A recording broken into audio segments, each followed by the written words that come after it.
Okay, thank you, Kindy, for the very kind introduction. As you may have heard in that introduction, I am apparently Michael Finkel. Or am I Michael Finkel? How does anybody here actually know if I am Michael Finkel?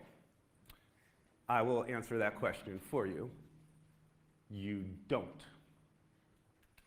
No one asked for my ID. No one, my mother's maiden name, my social security number, nothing like that. I just walked into this conference. I didn't even stand in line to get a badge. I just came here and got mic'd up, and when someone said Michael Finkel, I jumped on the stage, and here I am. I could be some fake Michael Finkel who just showed up here and I'm giving a talk. Look, I don't even have it memorized. I'm looking at a piece of paper. I don't think a real Michael Finkel would do that. Maybe I'm going to go and collect Michael Finkel's paycheck right after this. And would any of you ever know? This is what my story is about. And I want to emphasize right here, before I get into this story, that this is all true, no fake news here. I actually feel, this is a little weird, I kind of feel like this is a late night sort of story, like a kind of like a campfire story, like we should all be sitting around, you know, like a fire. It should be dark. There should be, I don't know, owls hooting and coyotes calling, and I should have like a flashlight up to my face like this. But the slot that was given to me is in the morning, and so we will have to make do. This is also a creepy, kind of crazy story, and I know that everybody tells you that, oh, I've got a crazy story, I've got a crazy story. You hear that all the time. But, of course, not every crazy story becomes a Hollywood movie, and this one did, starring James Franco and Jonah Hill, and from right here in the United Kingdom, Felicity Jones. And the movie, like the book I wrote about it, is called True Story, which is a bit of a tongue-in-cheek title because the main character, as you will soon see, is a pathological liar and also a murderer. Okay, enough bragging about this. Let's get into the story. When this story starts back in 2001, I was a reporter for the New York Times. I had just gotten back actually from several months of traveling and reporting in Afghanistan, covering the war between the Northern Alliance and the Taliban, and before that I had spent many, many months in Israel and the Palestinian territories. The story starts with a phone call. My cell phone rang one day in my home in the northern United States in Montana, and I answered it. And on the other end of the line was a reporter from a newspaper in Oregon in the northwestern United States.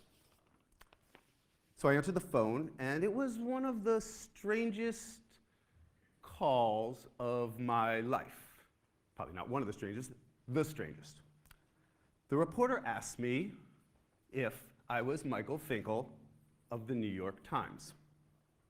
I said I was. And he didn't, by the way, ask me to prove that I was Michael Finkel of the New York Times, and perhaps I feel maybe this reporter would not make a very good privacy professional.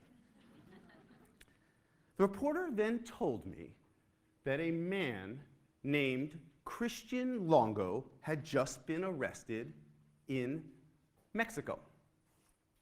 Now, until that moment, I had never heard the name Christian Longo. The reporter continued by saying that Christian Longo was wanted for 4 murders, and really not just any 4 murders, possibly the most horrific and unimaginable murders of them all. He was wanted for the murders of his wife and his 3 young children. They were all found dead in Oregon, while the likely murderer, this Christian Longo, fled to Mexico. Now, I had no idea why the reporter was telling me this. The reporter mentioned that Christian Longo had been listed on the FBI's 10 most wanted fugitives list. At the time, it was the same list that contained Osama bin Laden. Now, this was intriguing, especially to a reporter like myself, but I had no clue why this guy was telling me all this, and so of course I asked, why? I said, are you telling me all this? After Christian Longo escaped to Mexico, the reporter said, he changed his identity, which kind of makes sense for a fugitive on the run. But instead of adopting a false alias, he took on a real one, and apparently he had done an excellent job convincing others of his new persona. While Christian Longo was in Mexico, wanted for the murders of his wife and 3 young children, he pretended to be a journalist. And his name in his newspaper, he told everyone he met, was, you guessed it, Michael Finkel of the New York Times. Now, of course, I'm a journalist, so my reaction was a journalistic reaction, like, what? How? Why? Yeah, I mean, anything a journalist might do. And I told the reporter, of course, I need some more information. I need to speak with Christian Longo himself. What's going on? And the reporter said, well, that was impossible. Christian Longo was speaking with no one. He was locked in jail. He had been extradited from Mexico to the United States, and that's why the reporter was calling me. He said he thought I might be able to provide some insight into this Christian Longo. He thought perhaps we knew each other. I said, sorry. I don't know anything about this Christian Longo. I have no idea. I have nothing to add. I apologize. You're the first person to tell me about this Christian Longo. And we eventually hung up. Now, obviously, I remember this vividly. I was like, all my journalistic senses were a little tingly, and I was wondering what's going on. And I decided, well, I'll send Christian Longo, who's ensconced in jail and talking to no one, I'll send him a letter in jail. And I wrote him a letter. I said I was a journalist. I said I was the real Michael Finkel. And I included my phone number. And a couple of weeks later, my phone rings, and I look at the caller ID, and it says, inmate call. And I answer, and I don't know how many of you spend time speaking with inmates, but if you do, you might know that before you can actually talk to someone, there's like this whole recorded message. It's like this legal boilerplate about, I think I wrote down, binding arbitration, limitation of liability, terms and conditions, et cetera. It goes on for a while. And then finally it says, to accept this call, dial 1 after the tone. And then there was a beep. And I dialed 1. Christian Longo, I said.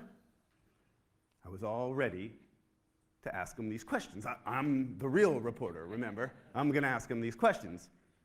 But the first thing Christian Longo did, before I had a chance to ask him anything, without any salutation, without any small talk, he asked me a question.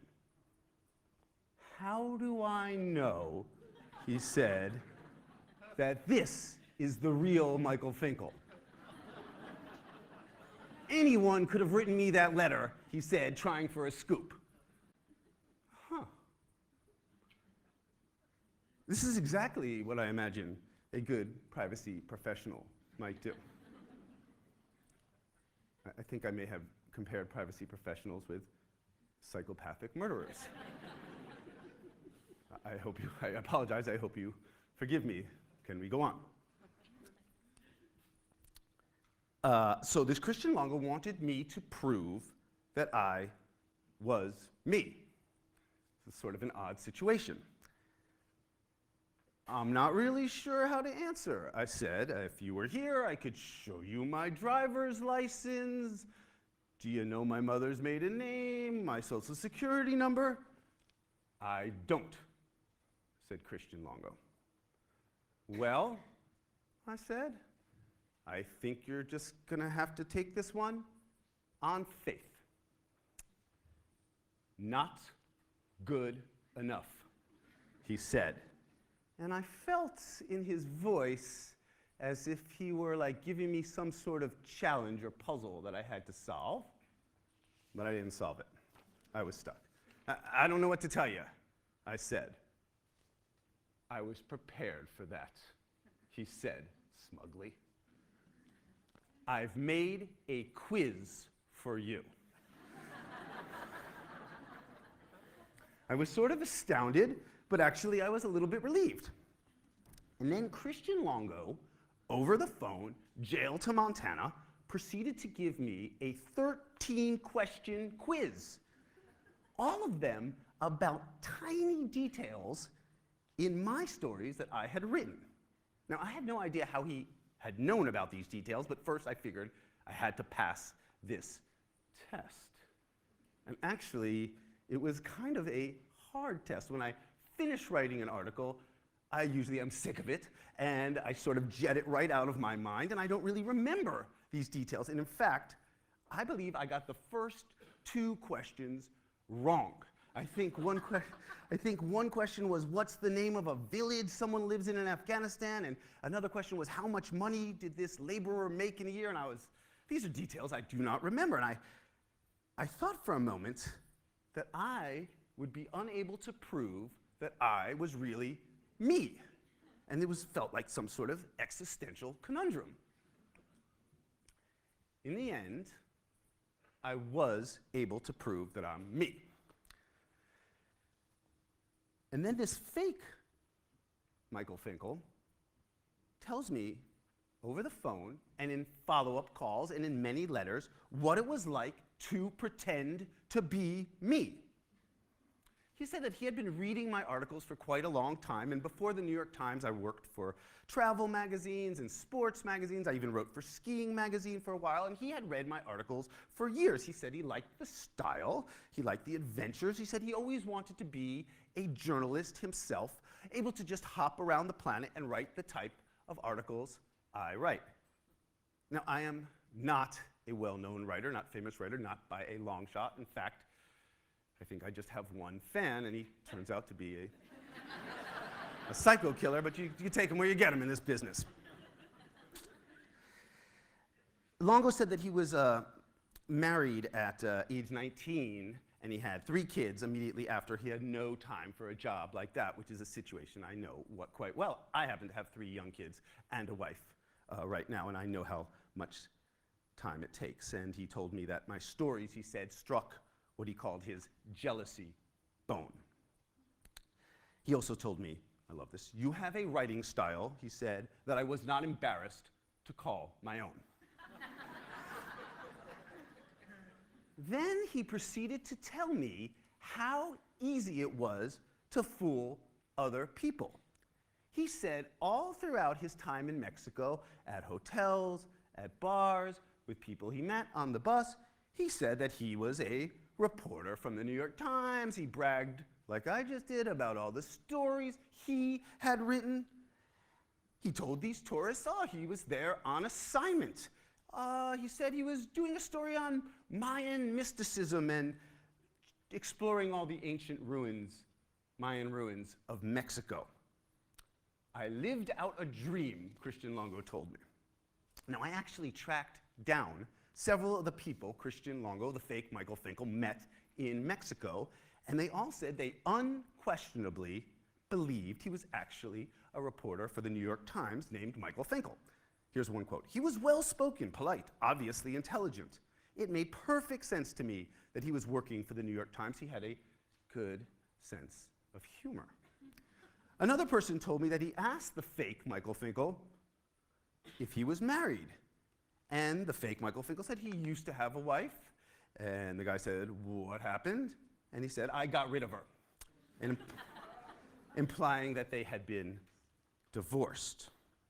Now, Christian Longo, the fake Mike Finkel, said that the question he was most often asked by these people was, how much do you get paid for an article? Which is actually a question I do get asked, and the answer is distressingly little. He even purchased a notebook and started to take notes.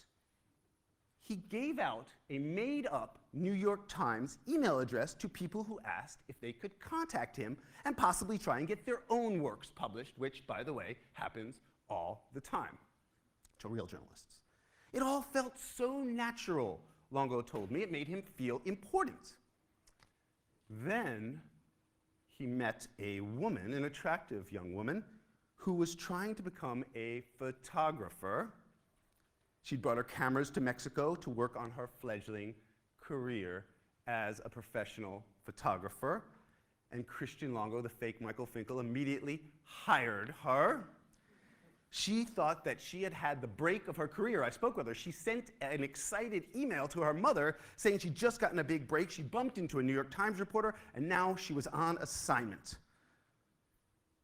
And these two worked together for weeks. They hiked jungle paths, they visited ruins, they got up before dawn to beat the tourists, they explored underwater caves, they climbed Mayan pyramids, and this woman was snapping photos, and this fake reporter was taking notes.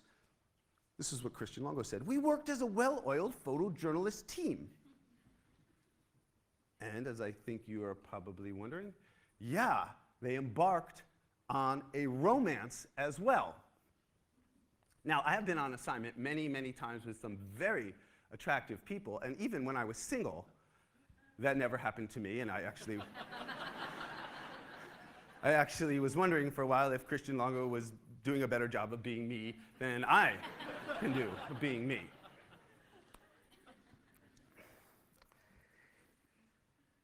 Now, Christian Longo even went so far as to draft an email to an editor at the New York Times explaining the article he wanted to write, and it's fortunate that he was in a non-internet zone when he wrote that, and that before he mailed it, the FBI caught up with him and arrested him. And I sometimes wonder just how far he would have gone. And what if he was a really good writer? What if he was a better writer than me? Anyway, he was arrested by the FBI, was extradited from Mexico, and put in jail in Oregon, where he was awaiting trial. Now, after Christian Longo told me this quite crazy story, he also told me that he was innocent of the murders and that he would prove it to me. Now, I'm not going to go into this too much other than to tell you, after a ridiculous game of cat and mouse that lasted more than a year, he did not prove it to me. Or, I'm happy to say, to a jury. He was found guilty of the 4 murders and was sentenced to death. And to this day, Christian Longo is on death row at the Oregon State Penitentiary. Now, I certainly hope nothing like this happens to any of you, but you are in this sort of business, the business where others want to take information that belongs to somebody else and use it for their own nefarious purposes. And I mean, I've just listened to the last speaker and been watching the news. I feel like it is an essential thing that everyone in here is doing. And not only that, it seems to grow more and more essential by the day. And I have to tell you, one of the very scariest things about Christian Longo is that he is not scary at all. Not one bit. I met with him in jail several times. He was handsome, charming, well-spoken, basically what all the people in Mexico said about him. Certainly much better looking than me. The people who can do the most harm, it turns out, are often the ones you might least expect to do that. Longo, up until the night of the murders, apparently never seemed to have a violent moment in his life. He seemed to be an attentive father, a loving spouse. He went to church every weekend. He was clean-cut, unfailingly polite. Everybody seemed to like him. Several women in his church that I interviewed told me they used to nudge their husbands and say, "Why can't you be more like Christian Longo?" Trust people, but verify, I think, is the expression. And I think the case of Christian Longo shows just why your job is so important and so necessary. You never know where privacy is going to be breached, how information will be stolen and used, from what source data piracy will arise. It seems to come from the most unexpected places, not merely psychopathic killers. Your vigilance is needed. I, for one, am most appreciative for your work. Now, before I conclude, there might be one small clue that I can offer you. No one, not one person I interviewed, said they ever heard Christian Longo use a swear word. Now, there we are. I find this absolutely unbelievable. No swear words? Never? I think the lesson here that I'd like you to take away is never trust a person who doesn't use a swear word. Are we all in agreement here? I sure fucking hope so. Thank you.